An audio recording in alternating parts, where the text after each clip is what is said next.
Okay, here we have a shingle tab that's broken up. Now this will happen in higher winds.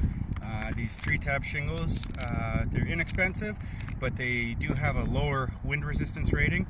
Anytime that you have your shingle tab that is blown up like that, a third of the time you're going to have a seam where two shingles come together in the middle there, and you can see the light brown there. That's actually 7/16 Aspahlt or 7/16 wafer board.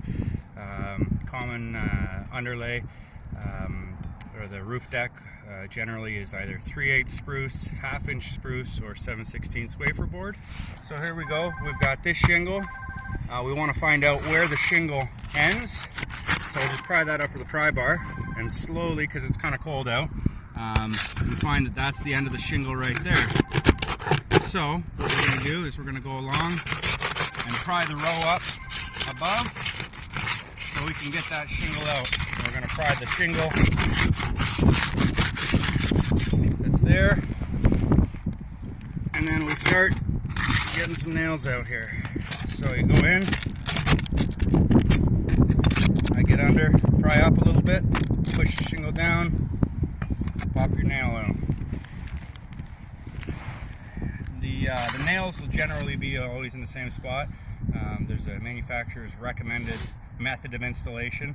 Generally they're going to be right above this seam here. So you pull up your shingle here nice and slow because it is cold. They do get brittle. Pop your nail up, push your shingle down, pop your nail out. Okay, so we've got the nails out of this row, but when the shingle goes down, you not only have the shingles that are held down by nails, you also have the tar strips that seal them. That's why we have to break that seal. Now this shingle that we're taking out is going to be nailed here along this row, right below the bottom of the next row up, but it will also be hitting this nail too, so we want to clear that out. Yeah. Okay, so we're going to lift this shingle up, get those nails out of here, lift nail up, push the shingle down,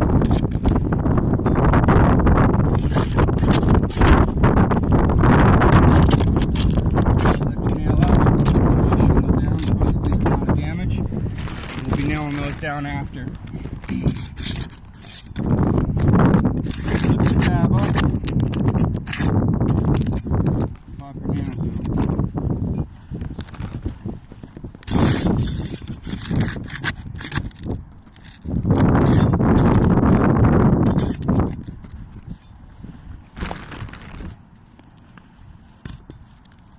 We should be pretty loose there now because we've taken the nails out of here. 1, 2, 3, 4.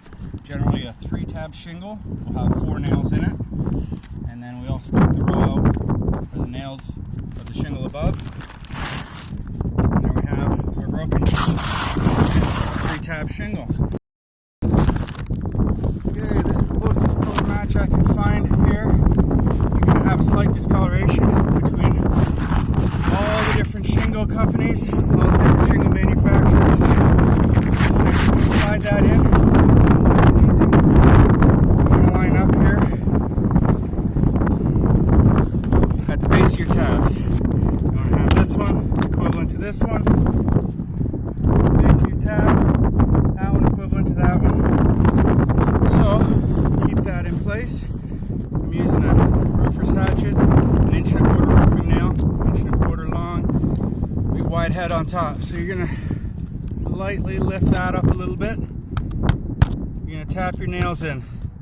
Try not to damage anything else. Curl that up a little bit. It is cold, that's why we're doing it slow. There we go. Just go along, making sure you're still lined up. Slide that up. Tack your nail in. There we are. Slide that tab in. Slide that tab up. Nail down.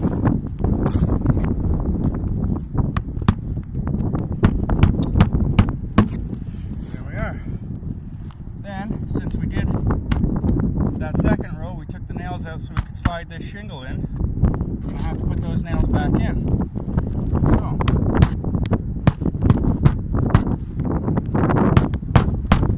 put those nails back in. We do have a little hole there. We're going to fill that with the sealant later. Lift that tab up. Pop that shingle.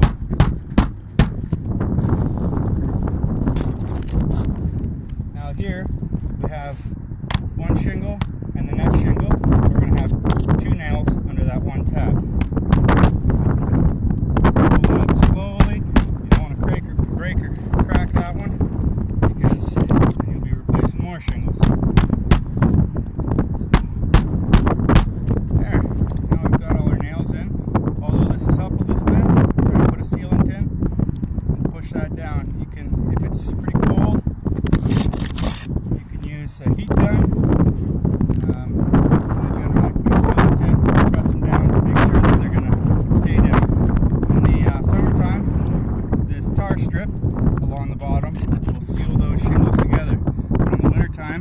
That's generally not going to happen, and if there's no sealant or nothing holding it down, no adhesive or anything, the wind will catch that little bit, pull it up, and blow that tab right off, and you'll be up here again. Okay, so we've got some sealant here. This is made by LePage, same company that's going to make your PL construction adhesive. Got a pretty good quality stuff. You want to store this inside for at least 24 hours before use. There's a bunch of different things you can use, but this is one of the common things I use. You want to put a dab in each corner. That's what I generally do, and you want to fill any crack that you've, or any hole that a nail used to be in. So you slowly lift up your tab again there, and this is generally just for cold weather application, because these aren't going to seal unless you've got some sort of a sealant on there. Put something in the middle there.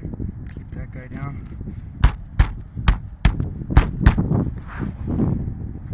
And then any tab that we've moved, we're going to, any tab that we've disturbed, we're going to put some sealant under it, because they were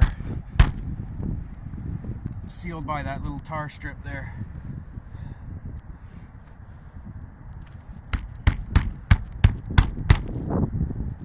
Lift that up, and any other places where there were nails, where there was a small hole, we'll fill those also.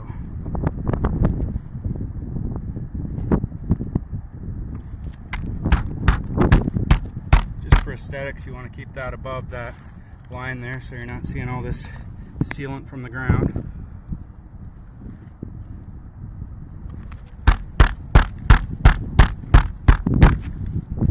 We can just tell which ones we've disturbed. That one's has sealed that tar strip there. This one has not. Got a couple holes there from nails previous. Seal that down and just go along that row. 1, 2, 3.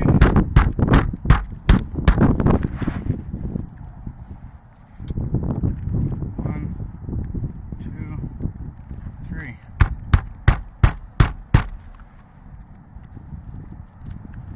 So we haven't disturbed that guy there.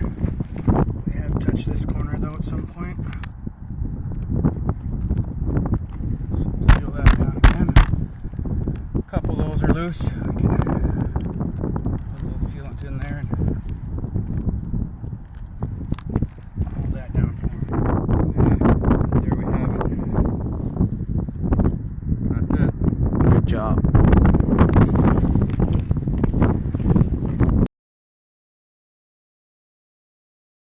Got some damage to this roof, and this roof is an architectural 30-year shingle. The roof is in really good shape, but it looks like there was an antenna mounted there and somebody decided to patch it with some roofing cement, and that's definitely going to leak if I don't take care of it. I'm going to go ahead and replace 2 of those shingles in an otherwise nice looking slope. This roof is about 8 years old, and it'll be a relatively easy match. Okay, the first step is going to be to break the seal strip of the shingles. Easiest thing to use is a little putty knife, and you get underneath the shingle and break the strip.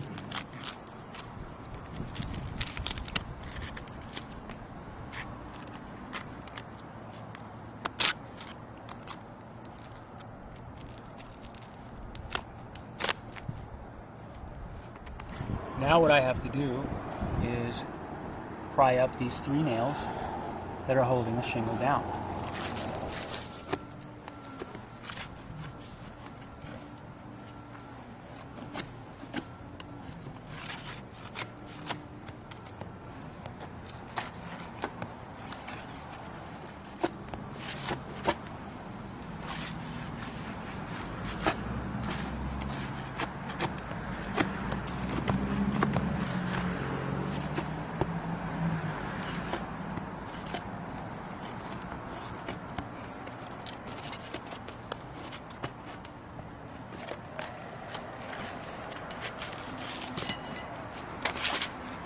Have it.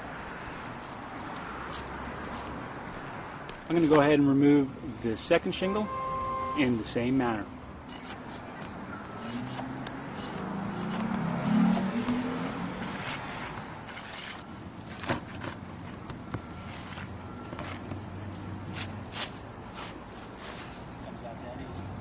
Okay, I've got our shingles removed, and I wanted to point out one thing.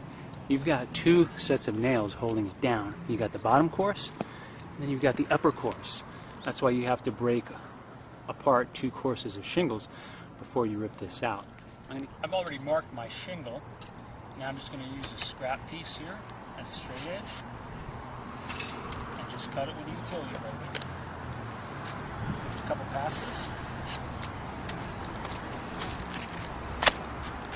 and we're set.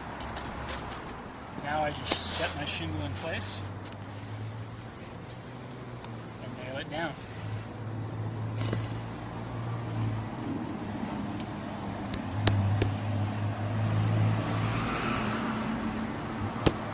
Just repeat the process for shingle number 2. Now I'm going to carefully nail this in because I have to lift up the corresponding shingle.